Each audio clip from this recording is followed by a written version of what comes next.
प्रिय विद्यार्थियों, मैं doctor S N. Rajpurohit, associate professor political science department. आज हम बीए पार्ट सेकंड के लिए फर्स्ट प्रश्न पत्र में प्रमुख राज्य व्यवस्थाएं वाले प्रश्न पत्र में स्विट्ज़रलैंड के संविधान के बारे में हम लगातार व्याख्यान दे रहे थे। उसी क्रम में आज हम स्विट्ज़रलैंड में प्रत्यक्ष प्रजातंत्र का अर्थ एवं स्विट्ज़रलैंड में यह किस प्रकार कार्य कर रहा है उसके बारे में आपको जानकारी देंगे। विद्यार्थियों, संसार में स्विट्ज़रलैंड ही एक ऐसा देश है जहां आज भी प्रत्यक्ष लोकतंत्र प्रचलित है। संविधान के संशोधनों, महत्वपूर्ण संधियों एवं कानूनों सभी ने स्विस जनता किसी न किसी प्रकार से महत्वपूर्ण स्थान रखती है।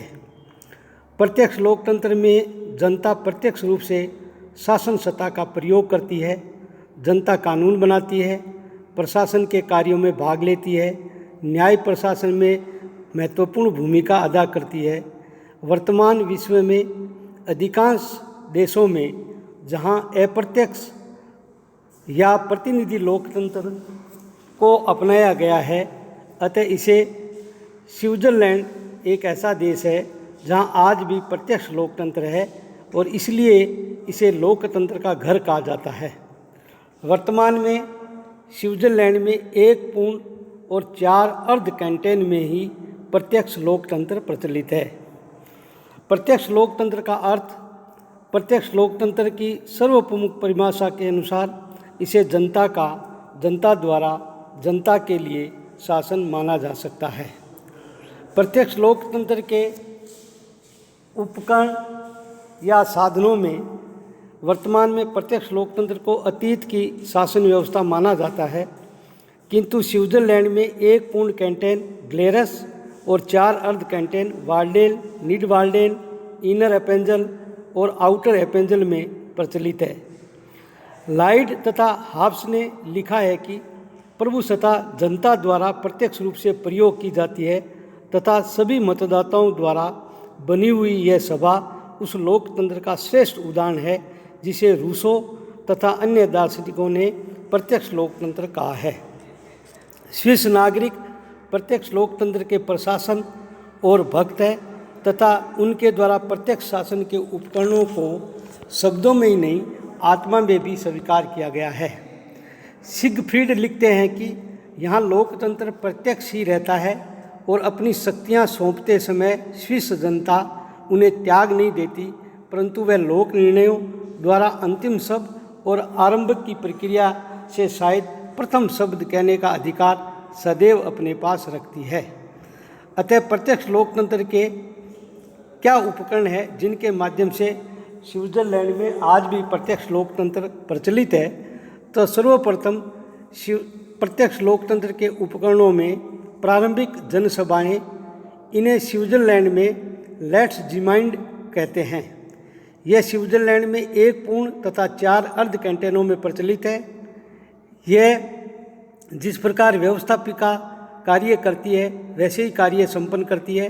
प्रतिवर्ष कैंटनों के सभी वयस्क स्त्री पुरुष एक खुले मैदान में एकत्रित होकर स्वतंत्र संविधान में संशोधन, समान कानून का निर्माण, करारोपण, कार्यपालिका और न्यायपालिका के निर्वाचनों को पूरा करती है। दूसरा है जनमत संग्रह। लोक निर्णय या जनमत संग्रह का आशय व्यवस्थापिका द्वारा विधेयक पर जनमत संग्रह अनिवार्य होने की व्यवस्था है। यदि जनता स्वीकृति दे दे तो विधेयक कानून नहीं बन जाता है और इस प्रकार लोक निर्णय जनता को कानून के रूप में विशेषाधिकार प्रदान कर देता है। जनमत संग्रह या लोक निर्णय 2 प्रकार के होते हैं। अनिवार्य जनमत संग्रह।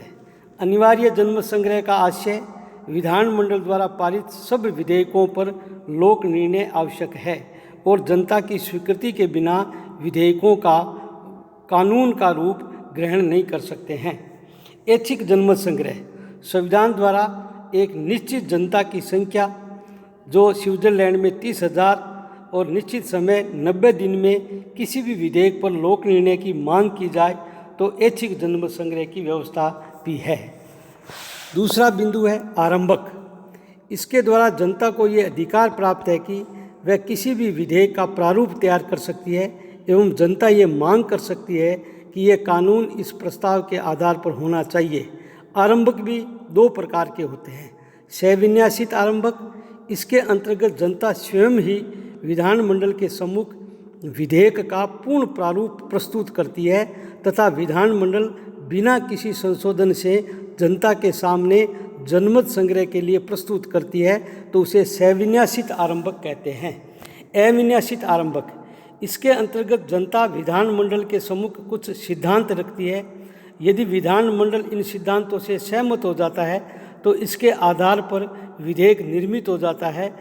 अगर जनता असहमत हो तो इसे जनमत संग्रह के रूप में रखा जाएगा। अब हम स्विट्जरलैंड में लोक निर्णय तथा आरंभक का प्रयोग केंद्र में या संघ सरकार में किस प्रकार किया जाता है उसके बारे में जानकारी देंगे। सर्वप्रथम जनमत संग्रह में अनिवार्य जनमत संग्रह। इसका तात्पर्य व्यवस्थापिका द्वारा पारित किए गए कानूनों को जनता के समक्ष उनकी स्वीकृति अथवा अस्वीकृति के लिए रखने से है। यह सर्वप्रथम 1848 में संविधान में प्रचलित किया गया था। संविधान की धारा 120 में इस विषय के अंतर्गत यह व्यवस्था है कि संघ का संशोधित संविधान या उसका कोई संशोधित अंग तभी क्रियान्वित हो सकेगा जब शीर्ष नागरिकों का बहुमत और राज्यों का बहुमत इसे स्वीकार कर ले। ऐच्छिक जनमत संग्रह। ऐच्छिक जनमत संग्रह का तात्पर्य यह है कि जब व्यवस्थापिका द्वारा पारित किया हुआ कानून उसी अवस्था में जनता के समक्ष उनकी स्वीकृति हेतु रखा जाता है जब नागरिकों की एक निश्चित संख्या उस संबंध में प्रार्थना करें। स्विट्जरलैंड में यह व्यवस्था है कि संविधान की धारा 89 के अंतर्गत यह व्यवस्था है कि संघ को सभी कानूनों और लागू होने वाले सभी अध्यादेशों को जनमत संग्रह हेतु प्रस्तुत किया जाए। यदि मताधिकार 30,000 नागरिक 90 दिन के भीतर ऐसी मांग करें तो यह कानून जनमत संग्रह के लिए रखा जाएगा। यह सभी कानूनों पर लागू होता है, परंतु अध्यादेशों के संबंध में व्यवस्थापिका इसे सभी पर लागू होने वाला या अर्जेंट घोषित कर दे तो जनमत संग्रह की मांग नहीं की जा सकती है। अतः व्यवस्थापिका जनमत से बचने के लिए लगभग सभी पर लागू होने वाला संशोधन घोषित कर देती है, परंतु 1949 में एक संशोधन द्वारा यह व्यवस्था बन गई है कि इसके प्रकाशन के 1 वर्ष के भीतर जनता एवं कैंटेन की स्वीकृति प्राप्त करनी चाहिए। कैंटेनों में जनमत संग्रह। संघीय संविधान के अनुच्छेद 6 के अंतर्गत संविधान संशोधनों पर अनिवार्य लोक निर्णय की व्यवस्था है। प्रत्येक कैंटेनों में संवैधानिक संशोधन की अनिवार्य जनमत संग्रह की व्यवस्था है, अन्यथा संविधान में किसी भी प्रकार का संशोधन नहीं हो सकता है। साधारण कानूनों के संबंध में वैकल्पिक जनमत संग्रह की व्यवस्था है। आधे कैंटेनों में अनिवार्य तथा 8 कैंटेनों में वैकल्पिक जनमत संग्रह की व्यवस्था है। कुछ कैंटेनों में वित्तीय मामलों में जनमत संग्रह की व्यवस्था भी है। वित्तीय प्रस्तावों पर 16 कैंटेनों में अनिवार्य जनमत संग्रह है तथा 5 कैंटेनों में वैकल्पिक जनमत संग्रह की व्यवस्था प्रचलित है। अब दूसरा आरंभक। आरंभक वह साधन है जिससे नागरिकों की कुछ संस्था स्वयं कानूनों को प्रस्तुत कर सकती है अर्थात कानूनों का सुझाव रख सकती है। संघीय शासन व्यवस्था में केवल संविधान में संशोधन अथवा पुनः निरीक्षण के संबंध में ही, दूसरे शब्दों में नागरिकों को केवल संविधान में संशोधन की मांग का अधिकार है, अतः इसे संवैधानिक प्रारंभक भी कहा जाता है। वर्तमान में संविधान के पूर्ण एवं आंशिक संशोधनों में इसका प्रयोग किया जा सकता है।